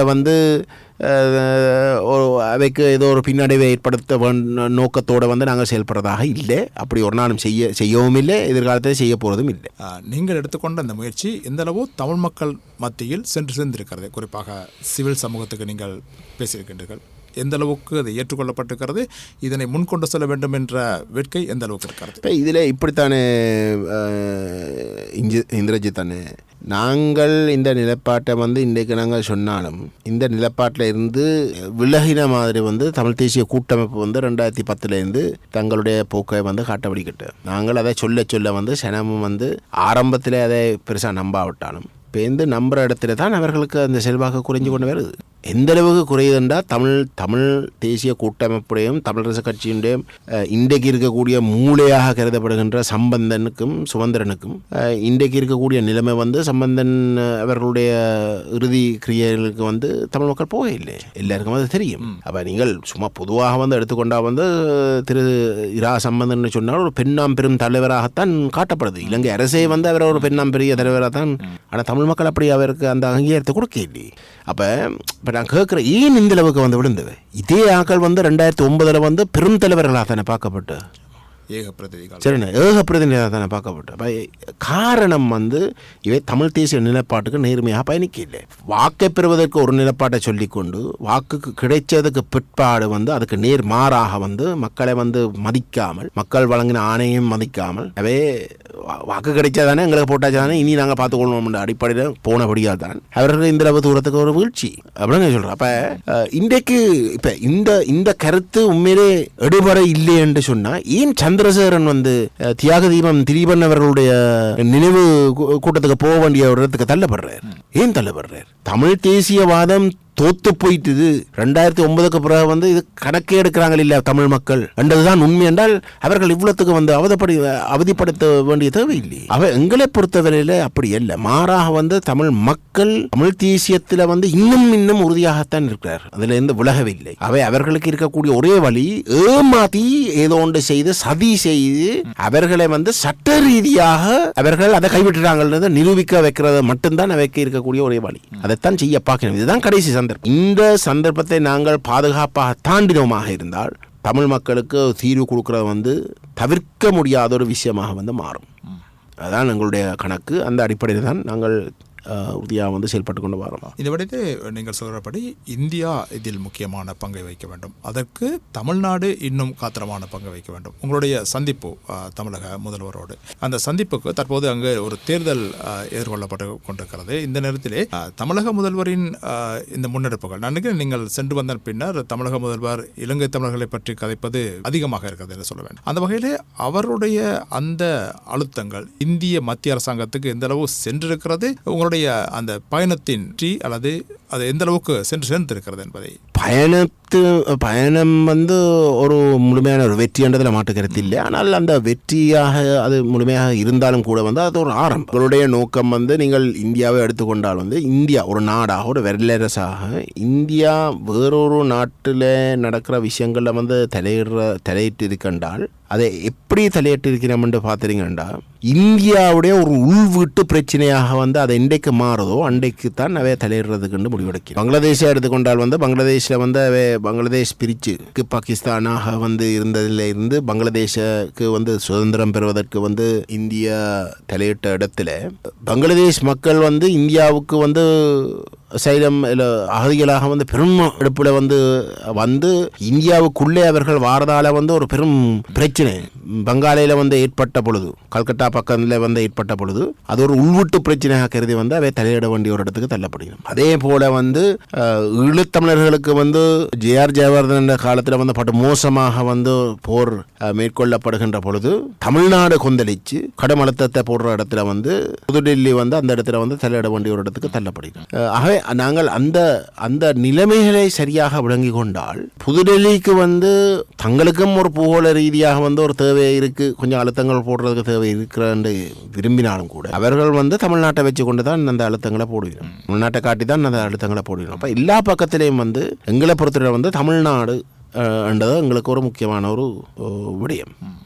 தமிழராக இருந்து கொண்டு வந்து ஒரு 7 கோடி மக்கள் இருக்கிறவே. இன்றைக்கு பலஸ்தீனை பார்த்துட்டீங்கன்னா வந்து பலஸ்தீனுக்கு வந்து சுற்றி வர இருக்கிற முஸ்லீம் உலகம் வந்து அதால் வந்து வெற்றி பெறுறாங்களோ இல்லையோ வந்து முஸ்லீம் உலகம் வந்து பலஸ்தீன மக்களுக்கு பின்னாலே இருக்கிறோம், அந்த தேசத்தை பாதுகாக்கணும் உறுதியாக நிற்கிறோம். அதே ஒரு கணிசமான ஒரு பாதுகாப்பு, அது ஒரு தென்னம்பிக்கை கொடுக்குற ஒரு விஷயம். அப்போ நாங்கள் வந்து ஈழத்தமிழர்களோட விஷயத்திலே வந்து தமிழ்நாடு 2009க்கு பிறகு அமைதியாக போயிருக்கு. ஏனென்றால் தமிழ் மக்களுடைய பிரதிநிதிகள் சொல்லக்கூடியவர்கள் வந்து தமிழ்நாட்டை கைவிட்டனவே. என்னடா தமிழ்நாட்டுக்கு போனால் வந்து தமிழ் தேசியவாதம் வளரும், தமிழ்நாட்டிலையும் வளரும், எங்களுக்கு சார்பாக தாயகத்திலும் வந்து அது கணிசமாக வளரும், ஒரு நம்பிக்கை வரும். ஆனால் தமிழ் தேசியவாதம் இல்லை உங்களுடைய குறிக்கோள் என்றால் அதை எல்லாத்தையும் அமர்த்தி வச்சிருக்கணும் தான் நீங்கள் பார்ப்பீங்க. அவை தமிழ்நாடு கூடாது, தமிழ்நாட்டுக்கு நாங்கள் அணுகக்கூடாதுன்றதான் அவர்களுடைய போக்கு. தமிழ் தேசியவாதத்தை கரைக்கிறது தான் அவங்களுடைய நோக்கமாக இருந்திருக்கு. நாங்கள் அப்படி எங்களை பொறுத்தவரை வந்து தமிழ் தேசியவாதம் அடிப்படை, நாங்கள் அதை பலப்படுத்துவோம். அதுக்காக வந்து எங்களுக்கு தமிழ்நாடு அத்தியாவசியம். நாங்கள் இதுக்கு முதலும் வந்து போகிறதுக்கு பல முயற்சிகள் எடுத்துறாங்க. வந்து அப்பொழுது நாங்கள் மக்களால் தெரிவு செய்யப்பட்ட ஒரு நிலையில் இருக்கையில் கணிசமான ஒரு அரசியல் ரீதியான ஒரு பல அடையாத ஒரு நிலையில் இருந்தாங்க. ஆனால் அது சற்று மாறி இன்றைக்கு நான் நினைக்கிறேன் எங்களுடைய இருப்பு என்றது தமிழ் தேசிய பேரவை இல்லை தமிழ் தேசிய மக்கள் முன்னணி என்ற தரப்பினுடைய அரசியல் ஆழத்தை வந்து நான் நினைக்கிறேன் எந்த ஒரு தரப்பும் வந்து கேள்விக்கு உட்படுத்தாது. நாங்கள் எண்ணிக்கையில் சிறியதாக இருந்தாலும் வந்து நாங்கள் மக்கள் மட்டத்தில் வந்து கருத்துருவாக்கம் செய்யக்கூடிய விடயத்தில் வந்து மற்ற அனைத்து தரப்புகளுக்கும் விட பலமான ஒரு இடத்துல இருக்கிறோம் என்ற விடயத்தை உணர்ந்து எங்களுக்கு உண்மையிலே தமிழ்நாட்டுக்கு செல்றதுக்கான அந்த வாய்ப்பு இந்த முறை வந்து பூர்த்தி அடைஞ்சு. ஆகவே இது ஒரு ஆரம்பம். நாங்கள் அதை தெளிவாக வந்து விளங்கிக் கொள்கிறோம். நாங்கள் இதை தொடர்ந்தும் பலப்படுத்தணும். ஆனால் ஒரு பாராளுமன்ற உறுப்பினராக கொண்ட ஒரு தரப்பாக நாங்கள் இந்தளவுக்கு வந்து தமிழ்நாட்டை வந்து ஒரு வேலை திட்டத்துக்குள்ளே வந்து கொண்டு வரதுக்கு அந்த பச்சை கொடி காட்டப்படுது என்றால் 10 பாராளுமன்ற உறுப்பினர்களை கொண்ட ஒரு அணியாக வந்து நாங்கள் சென்று அந்த காரியத்தை செய்தால் எந்தளவு தூரத்துக்கு வந்து தமிழ் இனம் வந்து இந்த தீவில் வந்து பலமாக இருக்கும், பாதுகாப்பாக இருக்கும் என்றதை வந்து விளங்கிக் கொள்ளலாம். ஆகவே தான் இது போட்டிக்கு செய்கிற ஒரு விஷயம் இல்லை. தமிழரசு கட்சி ஜனநாயக தமிழ் தேசிய கூட்டமைப்பை அரவணைச்சு தான் நாங்கள் போகணும். ஆனால் அவர்கள் அதுக்கு முதல் ஒரு புள்ளியில் வந்து ஒரு வேலை திட்டத்துக்கு வந்து இணங்குவோம். அதைத்தான் நாங்கள் அதுக்கு முதல் வந்து ஏற்படுத்த பார்க்குறோம். அது எதிர்காலத்தில் நடக்கும் என்று நாங்கள் பிரார்த்தித்து கொண்டு இருப்போம். நீங்கள் இந்த கடந்த 15ஆம் தேதி நடத்திய பேச்சுவார்த்தையில் சிவில் சமூகம் இவர்களையும் இந்த இடத்துக்கு கொண்டு வர வேண்டும் என்கிற அழுத்தத்தை கொடுக்கக்கூடிய ஒரு நிலைமைக்கு வந்திருக்கிறதா? யாரை நான் சொல்கிறேன், இந்த சிவில் சமூகம் நீங்கள் கடந்த 15ஆம் தேதி சந்திப்பு யாரை கொண்டு வரணும், அதாவது நான் சொல்கிறேன் தமிழரசு கட்சி அதே போல் ஏனைய அதில் மாட்டுக்கிறது இல்லை. இப்போ அதுக்காக தான் நாங்கள் உண்மையிலே வந்து இது ஆரம்பத்தில் தமிழரசு கட்சி இந்த பேச்சுவார்த்தையில் இருந்து எங்களோடையும் இந்த ஜனநாயக தமிழ் தேசிய கூட்டணியிலும் நாங்கள் செய்ய இருந்த அந்த பேச்சுவார்த்தையிலேருந்து தமிழரசு கட்சி தான் வெளிநடப்பு செய்து தேவையில்லைண்டு. அப்போ வெளிநடப்பு செய்து இப்போ அதுக்கு பிறகு வந்து அந்த சுவிஸ் விஜயத்துக்கு பிறகு தமிழரசு கட்சி வந்து அன்றகுமார திசாநாயக்க கண்டு சொல்லுது வந்து அந்த 2015 19 காலப்பகுதிக்குள்ளே தயாரித்த அரசியலமைப்பை நீங்கள் கொண்டு வந்து நிறைவேற்ற போறீங்கன்னு சொல்லிடுங்க, அதை தயவு செய்து கொண்டு வாங்க உண்டு கேட்டு. சரிண்ணே, அப்போ இந்த விஷயம் செப்டம்பர் மாதம் நடக்கத்தான் சிவில் சமூகத்தோட வந்து நாங்கள் பேசி கடைசியில் வந்து டிசம்பர் மாதம் நாங்கள் முடிவெடுத்துறாங்க. வந்து ஜனவரி ஆரம்பத்தில் இல்லாட்டி வந்து பிப்ரவரி முதல் அரைவாசிக்குள்ளே வந்து ஜனவரி இறுதியில் இல்லாட்டி பிப்ரவரி மாதம் முதல் அரைவாசிக்குள்ளே வந்து நாங்கள் ஒரு பெரிய அளவில் வந்து ஒரு சந்திப்பொன்னை நாங்கள் மேற்கொள்ளுவோம். அதை செய்கிறதுக்கு காரணம் வந்து தமிழ் மக்கள் இந்த கட்சியை தவிர தமிழரசு கட்சியும் ஜனநாயக தமிழ் தேசிய கூட்டணியை தவிர மற்ற எல்லோருமே வந்து ஒன்றிணைஞ்சு இருக்கிறோம், ஒரு பொது நிலைப்பாட்டுக்குள்ளே வந்திருக்கிறோம் என்ற ஒரு விஷயம் கணிசமான ஒரு அர்த்தத்தை ஏற்படுத்தும். தமிழரசு கட்சியும் அதுக்கு வழியிலே இருக்க விரும்பாது. அப்படிப்பட்ட ஒரு இடத்துல வந்து அவர்களை அரவணைச்சு போகிறது தான் நோக்கம். அவர்களை வந்து முற்றுமுழுதாக வந்து வெளியில் விடுறது இல்லாட்டி அவர்களை ஓரங்கட்டுறது இல்லை நோக்கம். மாறாக வந்து இது ஒரு அழுத்தமாக அவர்களுக்கு ஏற்பட்டு வந்து கட்சிக்குள்ளே வந்து தலைமைத்துவம் தவறாக வந்து முடிவெடுக்க ஒரு அழுத்தத்தை கொடுத்து இப்படிப்பட்ட ஒரு பொது வேலை திட்டத்துக்குள்ளே வந்து அவர்கள் வர வேணும் என்பதை உறுதிப்படுத்துறதுக்காகத்தான் இது எல்லாமே நடக்குது. உங்களுடைய தமிழக விஷயத்தை பொறுத்தவரையில் நீங்கள் சொல்கிறீர்கள் ஒரு ஆரம்பம். அந்த திராவிட முன்னேற்ற கழகம் எந்த அளவுக்கு மத்திய அரசாங்கத்தை இந்த விடயத்திலே ஒரு நிலைப்பாட்டுக்கு கொண்டு வர முடியும் என்பது ஒரு இரண்டு கட்சிகளும் வேறு வேறு திசையில் சென்று கொண்டிருக்கின்ற கட்சிகள். எந்த அளவுக்கு தமிழக கட்சிகளை பொறுத்தவரையில் உங்களுக்கு ஏற்கனவே நீங்கள் அவர்களை சந்தித்தீர்கள், அதே காங்கிரஸை சந்தித்தீர்கள், பல்வேறு கட்சிகளை சந்தித்திருக்கின்றீர்கள். என்னாலும் கூட அவர்கள் எந்த அளவுக்கு இப்பொழுது தேர்தல் இடம்பெறப் போகிறது, இந்த நேரத்திலே பாரதிய ஜனதா கட்சியும் திராவிட முன்னேற்ற கழகமும் இந்த விடயத்திலே எந்த அளவுக்கு இதை காத்திரமாக நினைக்கிறேன். இதை விட பாரதிய ஜனதா கட்சிக்கு இந்த விடயத்தை கொண்டு சென்றால் இதை விட காத்திரமாக இருக்கும் என்ற ஒரு நிலைப்பாடு இல்லையா? பாஜகவுக்கு வந்து நாங்கள் இந்த விடயத்தை வந்து தொடர்ந்தும் செய்து சொல்லிக்கொண்டு தானே இருக்கிறோம். அவை தானே ஆட்சியில் இருக்கிறோம் மத்திய அரசில். ஆனால் தான் நடக்குது இல்லை. இப்போ எங்கள் அங்கே இருக்கக்கூடிய புத்திஜீவிகளோட கட்சி இடத்துல வந்து அவை தமிழ்நாட்டில் வந்து ஒரு மாற்றத்தை ஏற்படுத்தி தமிழ்நாட்டை ஒரு கொந்தளிக்கிற ஒரு நிலைமையை ஏற்படுத்துறதும் கூட தான் பிஜேபியும் வந்து எங்களுடைய பிரச்சனையை வந்து பெருசாக அடுப்பிடும், அது வரைக்கும் எடுக்க மாட்டோம்ன்ற ஒரு கருத்தில் வந்து எங்களுக்கு சொல்லியிருந்தார். உண்மையிலே நாங்கள் போன இடத்துல வந்து அதுவும் இன்னும் ஒரு சர்வகட்சி பாராளுமன்ற குழு நியூ டெல்லிக்கு போன இடத்துல வந்து நானும் திரு ஸ்ரீதரன் அவர் ஒரு சில புத்திஜீவியில் வந்து சந்திக்கக்கூடிய வாய்ப்பு கிடைச்ச அந்த இடத்துல வந்து அவர்கள் எங்களுக்கு கொடுத்த அட்வைஸும் இதுதான். அப்போ அதன் அடிப்படையில் தான் நாங்கள் இந்த தமிழ்நாட்டு விஜயத்தை வந்து நாங்கள் மேற்கொண்டோம். நாங்கள் டிஆர்எஸோட தொடர்ந்தும் கதைச்சு கொண்டு வாரோம். அதில் எந்த ஒரு மாற்று கருத்தும் இல்லை. நாங்கள் அதை கட்டாயம் செய்கிறோம். அது செய்யாமல் இதை மட்டும்தான் செய்கிறோம் இல்லை, அதையும் செய்கிறோம். இது இதுவரைக்கும் செய்யாத ஒரு விஷயம். ஆகவே அது கடந்த 15 வருஷமாக செய்து கொண்டு வரோம். பெருசாக ஒரு மாற்றம் வருவதாக இல்லை. அப்போ நாங்கள் இந்த அணுகுமுறையை வந்து கடைப்பிடித்து பார்ப்போம். சாதாரண நீங்கள் ஜெய்சங்கர் இந்திய மத்திய வெளியுறவுத்துறை அமைச்சர் வருகிற போது இந்த விடயத்தை அடிக்கடி கதைகின்றீர்கள்.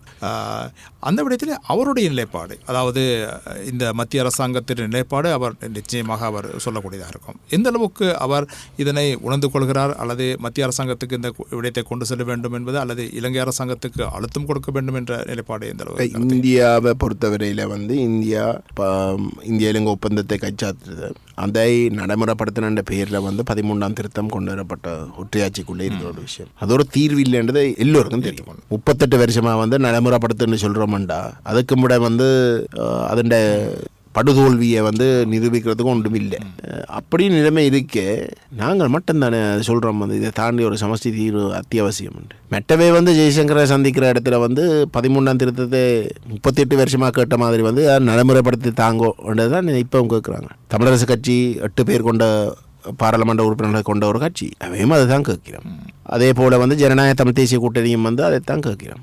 இப்போ 10 பேர் கொண்ட ஒரு அணி இந்தியாவுடைய வெளிவிவகார அமைச்சரை வந்து சந்திக்கிற இடத்துல வந்து ஒருவரை தவிர மற்ற எல்லாரும் வந்து தோத்துப்போன 13ஆம் திருத்தத்தை தான் தூக்கி பிடிக்கிறோம்டா அதே டெல்லி வந்து நாங்கள் சொல்கிறத வந்து கேட்கணும், விலங்கை சொல்கிறேன். அப்போ அந்த நிலைமை மாறணும். இது தமிழ் மக்கள் விளங்கி கொள்ளணும். தமிழ் மக்களுக்கு காட்டுற முகம் உண்டு, வெளிநாட்டு தூதரகங்களுக்கு வந்து காட்டுற முகம் இன்னும் உண்டு. அவ்வளோங்க சொல்கிறேன். இப்போ இங்கே போனாலும் இந்த மாகாண சபையையும் 13ஆம் திருத்தத்தை பற்றி மட்டும்தான் கதைக்கும். அப்போ அதை பற்றி நீங்கள் கதைக்க தயாரண்டா வந்து அதை தாண்டி ஏன் வந்து யாரும் சிந்திக்க வேண்டியிருக்கு? தேர்தலில் மக்களோட வாக்கு பெறுறதுக்கு மட்டும்தான் நீங்கள் சமஷ்டி சுய நிர்ணயம் இது அதண்டு வலுத்து வாங்குவீங்க.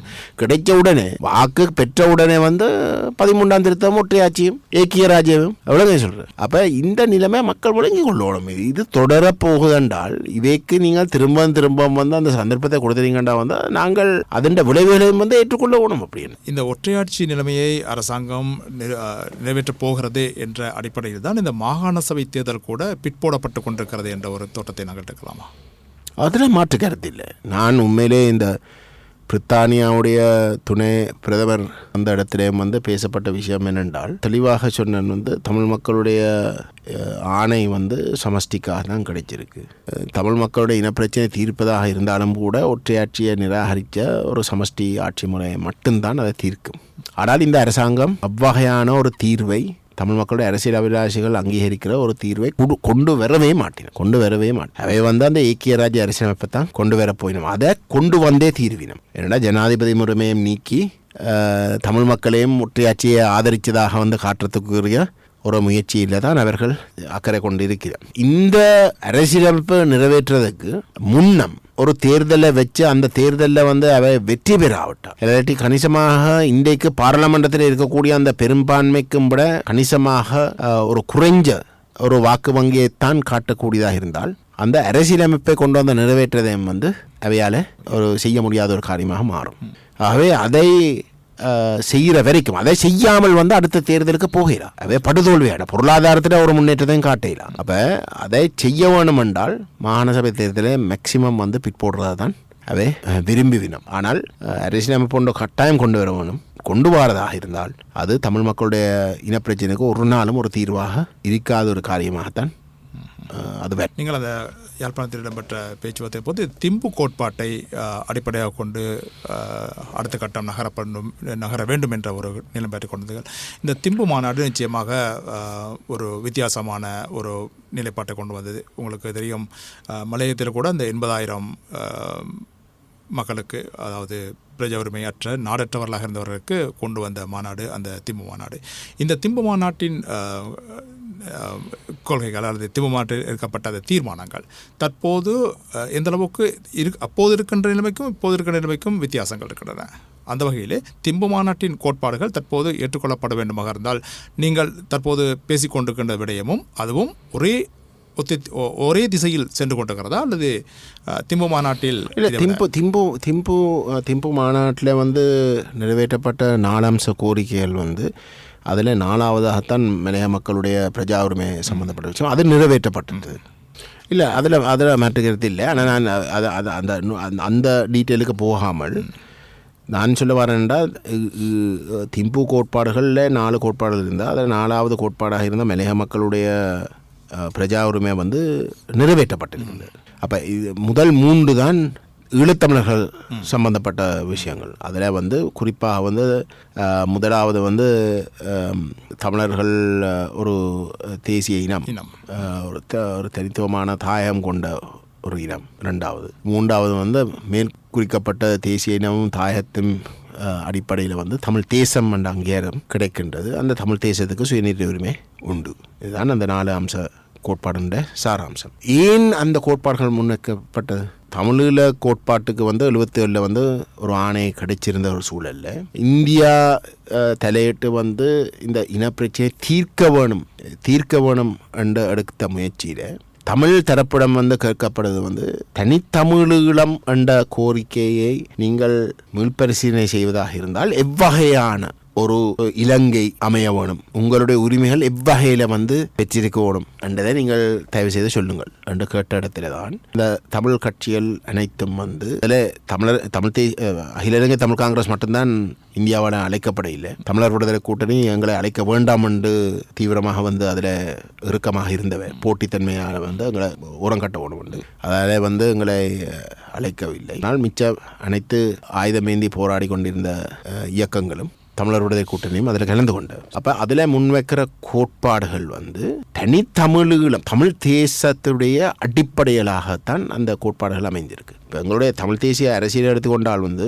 தமிழ் தேசத்தை வந்து இல்லாமல் நாட்டுக்குள்ளே வந்து இலங்கைக்குள்ளே வந்து தமிழ் தேசத்தை வந்து இல்லாமல் செய்து தமிழ் தேசத்தையும் வந்து சிங்களமயமாக்குற நோக்கத்தோடு செயல்படுற ஒரு பிரச்சனை தான் இனப்பிரச்சனை. அப்போ தமிழ் தேசத்தை பாதுகாக்க வேணும் என்றதுதான் தமிழ் தேசிய அரசியலுடைய அடிப்படை கோட்பாடு. அதை நாட்டை பிரிக்காமல் வந்து பாதுகாக்கிறதுக்குத்தான் 77 வரைக்கும் வந்து எங்களுடைய அனைத்து முயற்சிகளும் அமைந்தது.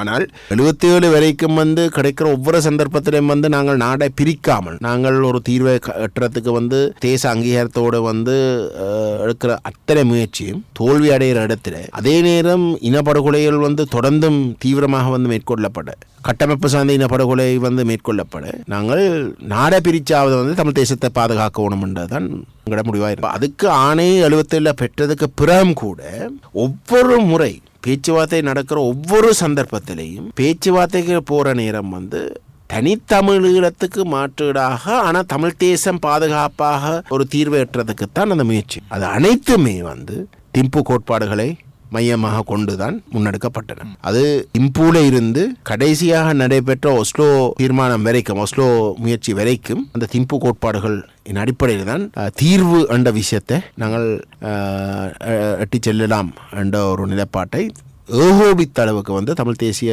அரசியல் தரப்புகள் வந்து எடுத்திருந்தவை. இன்றைக்கும் வந்து 2009க்கு பிறகும் கூட தேர்தலில் போட்டிகின்ற ஒவ்வொரு தரப்பும் தமிழ் தேசிய நிலைப்பாட்டை வலியுறுத்தி ஆணையை கேட்கறதும் வந்து அடிப்படையில் திம்பு கோட்பாடுகளுக்காக திம்பு கோட்பாடின் அடிப்படையில் முன்வைக்கிற ஒரு சமஷ்டி தீர்வுக்காகத்தான். ஆகவே அது எங்களுடைய இதே அதை நாங்கள் திம்பு கோட்பாடுகளை வந்து விட்டு நாங்கள் ஒரு தீர்வை பற்றி கதைக்க மேலா தமிழீழத்தை பற்றி கதைக்கல எல்லாத்தையும் வந்து எங்களோட கோர் வேல்யூஸ் என்று சொல்லக்கூடியதை வந்து அந்த திம்பு கோட்பாடுகளை தான் இருக்கு. நிச்சயமாக திம்பு கோட்பாடு வந்த நேரத்தில் இருந்த தமிழர் தரப்பின் அந்த அந்த பலமும் தற்போது இருக்கிற பலமும் வித்தியாசம். அந்த வகையிலே நீங்கள் எடுக்கின்ற அந்த முயற்சிகள் நிச்சயமாக நீங்கள் நினைக்கிற இந்த விடயத்தை இந்த ஆழமாக காய்க்கிற போது இந்த அரசாங்கம் மிக விரைவில் ஒரு அரசியலமைப்பை அதாவது ஒற்றையாட்சிக்குட்பட்ட ஒரு அரசியலமைப்பை கொண்டு வர போகிறது என்கிற ஒரு புதிய செய்தி கிடைத்திருக்கிறது. அதாவது இவர்கள் அரசியலமைப்பை மாற்றுவார்கள் என்று சொல்லப்பட்டது, அது தமிழர்களின் அபிலாஷைகளை கொண்டு வரும் என்று எதிர்பார்க்கப்பட்டது. என்றாலும் கூட இந்த ஒற்றையாட்சி முறைக்குள் வர வேண்டும் என்கிற ஒரு நிலைப்பாடு தான் தற்போது இருக்கிறது நீங்கள் சொல்கிறீர்கள். அதேபோல் அவர்கள் அவ்வாறு செய்தால்தான் அடுத்த கட்ட தேர்தலுக்கும் செல்ல முடியும், அடுத்த ஆட்சியை நீடித்துக் கொள்ள முடியும் என்ற கட்டமும் இருக்கிறது. எனவே 159 உறுப்பினர்களை கொண்ட ஒரு அரசாங்கமாக இருக்கின்ற போது என்றாலும் அது எந்த அளவுக்கு எதிர்காலத்தில் அது இந்த அரசாங்கத்துக்கு நீடித்திருக்க போகிறது. அப்போ அவ்வாறு ஒரு ஒற்றையாட்சியை கொண்டு வந்தால் தமிழர்களுக்கு எதிராக தமிழர்களின் இந்த சாதாரண நிலைமையை புரிந்து கொண்டு அவர்கள் அதை கொண்டு வந்தால் தொடர்ந்து தமிழ் மக்கள் மத்தியில் அவர்களுக்காக அவர்களின் அந்த செல்வாக்கு இருக்க போகிறதா? இல்லை, இப்போவே இல்லையே அண்ணே. இப்போவே வந்து அவர்களுக்கு அந்த செல்வாக்கு இல்லை. உண்மையிலே அவைக்கு 2024 தேர்தலில் வந்து கிடைச்ச வாக்கும் வந்து டக்ளஸுக்கு கிடைச்ச வாக்கும் அங்கஜனுக்கு கிடைச்ச வாக்கும் ரெண்டும் சேர்த்து கிடைச்ச. டக்ளஸுக்கு வந்து 2020 வந்து கிடைச்ச வாக்கு வந்து 45,000 வாக்கு, அங்கஜன் ராமநாதனுக்கு 49,000 வாக்கு. நீங்கள் சேர்த்துட்டீங்கன்னா பார்த்துட்டீங்கன்னா வந்து அவைக்கு கிடைச்ச வாக்கு வந்து ஜேவிபிக்கு வந்து 80,000 வாக்கு தான் கிடைச்சு. இவைக்கு வந்து 97,000, இவைக்கு வந்து ஜேவிபிக்கு வந்து 80,000 மட்டும் தான் கிடைச்சு. சரி, அப்போ உண்மையிலே அவங்களுக்கு சேர்த்து கிடைச்ச வாக்கும் கூட குறைவாக தான் கிடைச்சு. இதில் சிக்கல் என்னென்னா வந்து தமிழ் தேசிய கட்சிகள் வந்து பிரிஞ்சு நின்றதால வந்து எங்கட வாக்குகள் சிதறி போனதால வந்து அவைக்கு வந்து அந்த ஒரு இடத்துல வந்து வாக்குகள் குவிஞ்ச இடத்துல வந்து அவைக்கு அந்த அட்வான்டேஜ் போகுது, போனஸ் அங்கால போ இல்லாட்டி வந்து அவைக்கு 2 சீட் மட்டும் தான் வந்திருக்கும். சரிண்ணே, அந்த 2 சீட் தான் டக்ளஸுக்கும் அங்கஜனுக்கும் கிடைச்சு கொண்டு வந்து அவ்வளோங்க சொல்கிறேன். அப்போ புதுசாக வந்து அவைக்கு கூடுதலாக வந்து கிடைச்சாண்டு இல்லை. உள்ளூராட்சி தேர்தலில் வந்து 80,000 வாக்காக வந்து பாராளுமன்றத்தில் கண்டெஸ்ட் பண்ணி கிடைச்ச வாக்குகள் வந்து 60,000க்கு விட குறைஞ்சது. அவ்வளோங்க சொல்கிறேன். அப்போ நீங்கள் எந்த கோணத்தில் பார்த்தாலும் வந்து தேசிய மக்கள் சக்திக்கு வடகிழக்கில் வந்து செல்வாக்கு குறைஞ்சு கொண்டு தான் போகுது. அதுதான் உண்மை. அவ்வளோங்க சொல்கிறேன். இதில் இருக்கிற ஆபத்து என்னென்றால் தேசிய மக்கள் சக்தி இந்த விஷயத்தை கொண்டு வந்து தாங்களாகவே வந்து இதை நிறைவேற்றாது. தமிழ் மக்கள் அதை ஏற்க போகிறது இல்லை. இதில் இருக்கிற ஆபத்து என்னென்னா வந்து தமிழ் தேசியம் பேசிக்கொண்டு இருக்கக்கூடிய தமிழரசு கட்சியும் ஜனநாயக தமிழ் தேசிய கூட்டணியும் வந்து அந்த ஐக்கிய ராஜ்ய அரசியலமைப்பை தயாரித்ததில் வந்து பங்காளிகள். தமிழ் தேசிய கூட்டமைப்புன்ற வகையில் வந்து உண்டாக இருந்து அந்த ஐக்கிய ராஜ்ய அரசியலமைப்பை வந்து எங்களை தவிர்ந்த மற்ற எல்லாரும் வந்து சேர்ந்து தான் தயாரிச்சது. அப்போ இந்த கட்சிகள் வந்து அந்த ஒற்றையாட்சி ஐக்கிய ராஜ்ய அரசியலமைப்பை கொண்டு வருகின்ற பொழுது என்னத்தை செய்ய போயினோம்ன்றதான் கேள்வி. இன்றைக்கும் வந்து பாராளுமன்றத்தில் வந்து தேசிய மக்கள் சக்திக்கு 8 பேர், 19 தமிழ் பாராளுமன்ற உறுப்பினர்கள் இருக்கிறோம். அதில் தமிழரசு கட்சியில் 2 உறுப்பினர்கள் மட்டும் அங்கால மாறி போட்டாலே வந்து பெரும்பான்மை தமிழர்களுடைய வாக்கை பெற்று அந்த ஐக்கிய ராஜ்யம் நிறைவேற்றப்பட்டதாக வந்து காட்டலாம். அப்ப இதுதான் எங்களுக்கு இருக்கிற ஒரு சவால். சொல்றேன், அப்ப இதே நாங்கள் முறியடிக்கிறோம்டா வந்து மக்கள் தெளிவடைவோம், மக்கள் வந்து விழிப்புணர்வு அடைவோம். ஆகவே தான் நாங்கள் அதை தாண்டி வந்து நாங்கள் மக்கள்கிட்ட போறதுக்கு வந்து சிவில் சமூகத்தை அரவணைச்சு வந்து நாங்கள் செய்யறதுக்கு முடிவெடுத்து இருக்கிறோம். தேசிய மக்கள் சக்தி தமிழ் மக்களுடைய இனப்பிரச்சனை தீர்க்கிறது வந்து ஒரு போனஸ். தீர்க்கிறது சொன்னா தமிழ் மக்களை வந்து ஒற்றையாட்சியை ஏற்றுக்கொள்ள வைக்கிறதுன்றது ஒரு போனஸ். அதை செய்யாவிட்டாலும் தேசிய மக்கள் சக்தி ஒரு புதிய அரசியலமைப்பை கொண்டு வந்து நிறைவேற்று ஜனாதிபதி முறையாவது நீக்கணும் குறைஞ்சது. அதை செய்யாட்டி அவை அரசியல் எதிர்காலம் வந்து திரும்பவும் வந்து 2024 முதல் இருந்த நிலைமைக்கு தான் மாறும். இந்த அளவுக்கு ஒரு பலமான ஒரு ஆணையை கொடுத்து இதுக்கு முதல் வந்து இந்த வாக்கு பெறுவதற்கு வந்து ஒன்றை கதைச்சு போட்டு போய் அதுக்கப்புறம் ஏமாத்திர கலாச்சாரத்துக்கு வந்து முற்றுப்புள்ளி வைக்கணும் தான் தெற்கு விரும்பினார். சரி, ஒரு அரசியல் கலாச்சார மாற்றத்தை தான் எதிர்பார்த்து, சிஸ்டம் சேஞ்ச் எதிர்பார்த்து, அப்படிப்பட்ட ஒரு தேவை உணர்ந்து வந்து தேசிய மக்கள் சக்திக்கு இவ்வளவுக்கு ஒரு பலமான ஆணையை கொடுத்து இவையும் இதுக்கு முதல் இருந்த ஆக்கள் போலியே தான் நடந்து கொள்ள போயினோம்டா அதுக்கப்புறம் இவை கிடைக்க போறது இல்லையே. அவ்வளவு சொல்றேன். அப்ப இவை ஒரு மிகப்பெரிய தேவை இருக்கு ஒரு புதிய அரசியலமைப்பை கொண்டு வந்து நிறைவேற்றுறதுக்கு. ஜனாதிபதி முறையாவது நீக்கி ஒரு புதிய அரசியலமைப்பை கொண்டு வந்து நிறைவேற்றுறதுக்கு இவைக்கு தவிர்க்க முடியாத ஒரு தேவை இருக்கு. சரி, அதிலே தமிழ் மக்களையும் அதை பங்காளிகளாக்கி ஒற்றையாட்சியை ஏற்றுக்கொண்டு விட்டார்கள் என்றதை காட்டினால் அந்த வெற்றி பல மடங்கால வந்து அதிகரிக்கும். சரித்திரத்தில் முதல் தடவையாக தமிழ் மக்கள் இதுவரைக்கும் வந்து ஒற்றையாட்சியை தொடர்ச்சியாக நிராகரிச்ச வந்த தமிழ் மக்களை தாங்கள் வந்து அந்த 4வது தடவையாக கொண்டு வந்த ஒற்றையாட்சி அரசியலமைப்புக்கு வந்து ஆதரவை கொடுப்பதற்கு நாங்கள் இணங்க வச்சிட்டோம் என்றதை காட்டி சிங்கள மக்கள் மட்டத்தில் இன்னும் தங்களுடைய செல்வாக்கு அதிகரிக்கிறது தான் அவங்களுடைய உண்மையான நோக்கம். ஆனால் தமிழ் மக்கள் ஆதரிக்காவிட்டாலும் தேசிய மக்கள் சக்தி ஒரு ஒற்றையாட்சி இந்த ஜனாதிபதி முறைமையை நீக்கிற ஒரு அரசியலமைப்பை கொண்டு வந்து நிறைவேற்றியே ஆகணும். நீங்கள் சொல்கிறபடி தற்போது ஒரு இருகலான நிலைமை. தேசிய மக்கள் சக்தி நான் நினைத்ததை செய்ய போகிறது என்ற ஒரு செய்தி தான் தற்போது கொண்டு செல்லப்பட்டிருக்கிற தமிழ் மக்கள் மத்தியிலே. இந்த நேரத்திலே தமிழ் மக்கள் உணர வேண்டும், அது தமிழ் கட்சிகள் உணர வேண்டும் என்ற கோட்பாட்டை தான் நீங்கள் கொண்டிருக்கிறீர்கள். எனவே எதிர்பார்ப்போம் இந்த தமிழ் தேசிய பரப்பிலே ஒரு மாற்றம் ஏற்படும். தமிழ் மக்கள் மீண்டும் அவர்கள் அபிலாசைகள் மீண்டும் கொண்டு வரப்பட வேண்டும். என்றால் ஒரு 30 வருட காலமாக அவர்கள் போராடினார்கள், எத்தனையோ உயிர்கள் போயிருக்கின்றன. அந்த வகையிலே அவர்களுடைய போராட்டம் இன்று இந்த அளவுக்கு காத்திரமாக இருப்பது காரணம் அந்த போராட்டம் நிச்சயமாக தோல்வியடையக்கூடாது. மௌனிக்கப்பட்டிருக்கிறது, அது தோல்வியடையக்கூடாது என்பதுதான் அனைவரும். எனவே இந்த நிகழ்ச்சிக்கு வந்து சில கருத்துக்களை, அதுவும் ஆழமான கருத்துக்களை இங்கு தந்தமைக்காக நன்றி உங்களுக்கு. மிக்க நன்றி. நன்றி சூரியன் சொந்தங்களே. மீண்டும் ஒரு முறை நாங்கள் அடுத்த வாரம் சந்திப்போம் இதே போன்ற நிகழ்ச்சியில். இந்த நிகழ்ச்சியில் நாடாளுமன்ற உறுப்பினர் கஜிதகுமார் பொன்னம்பலம் பங்கேற்றிருந்தார். தமிழ் தேசிய பரப்பிலே தற்போது இருக்கிற நிலைமை குறித்து இந்த நிகழ்ச்சியில் ஆராயப்பட்டது. மீண்டும் சந்திப்போம். நிகழ்ச்சி தயாரிப்பாளர் ராகுலுடன் விடைபெற்றுக் கொள்கிறேன். நன்றி, வணக்கம்.